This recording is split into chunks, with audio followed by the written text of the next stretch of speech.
വന്നിട്ട് 2 വർഷം അല്ലെ 3 വർഷം എടുത്തു. പുള്ളിക്കാരി ഭയങ്കര കോമ സ്റ്റേജിലൊക്കെ ആയിരുന്നു എന്നാണ് പറയുന്നത്. ചിലപ്പോൾ ആയിരിക്കാം ഒരു സങ്കടം സഹിക്കാൻ വയ്യാതെ വന്നപ്പോഴേ അങ്ങ് പ്രതികരിച്ച് പോയതായിരിക്കാം. പ്രശ്നങ്ങളെല്ലാം അങ്ങോട്ട് ഒതുങ്ങുമ്പോൾ പുതിയ പ്രശ്നം എടുത്തിടാം എന്നുള്ളൊരു ചിന്താഗതിയും വന്നതാണ്. കാരണം അല്ലെങ്കിൽ മറ്റുള്ള വിഷയങ്ങൾക്കിടയിൽ പീഡിപ്പിച്ചു എന്നുള്ള വിഷയം അങ്ങ് ഒതുങ്ങിപ്പോകും. അങ്ങനെ പോകാൻ പാടില്ലല്ലോ, അത് അങ്ങനെ ഒതുക്കി കളയരുതല്ലോ. അപ്പോൾ അങ്ങനെ ഉള്ളതുകൊണ്ട് കുറച്ച് ഗ്യാപ്പ് എടുത്തൊക്കെ പറയാമെന്ന് പറഞ്ഞുകൊണ്ട് വന്ന തന്തയ്ക്ക് പുറക്കാഴിക പറയുന്ന ഒരു പരിപാടിയാണ് നമ്മളിവിടെ കണ്ടത്. അപ്പോൾ ഈ ഒരു കാര്യം വന്നപ്പോൾ തന്നെ പ്രതികരിക്കാനായിട്ട് ഇങ്ങനെ നോക്കി വെമ്പൽ കൊണ്ടുകൊണ്ടിരുന്ന ഒരു വ്യക്തിയായിരുന്നു അഖിൽമാരാർ അല്ലേ.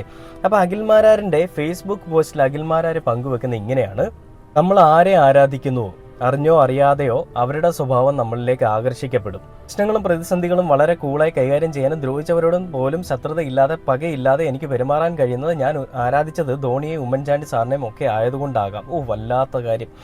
രാമനെ അറിയാത്ത വേടൻ രാവണനെ ആരാധിക്കുന്നു. രാവണൻ ആരാണെന്ന് അറിഞ്ഞിട്ടാണോ എന്ന് എനിക്കറിയില്ല. രാവണന്റെ ഗുണങ്ങൾ അറിഞ്ഞോ അറിയാതെ വേടനിൽ നിലനിൽക്കും.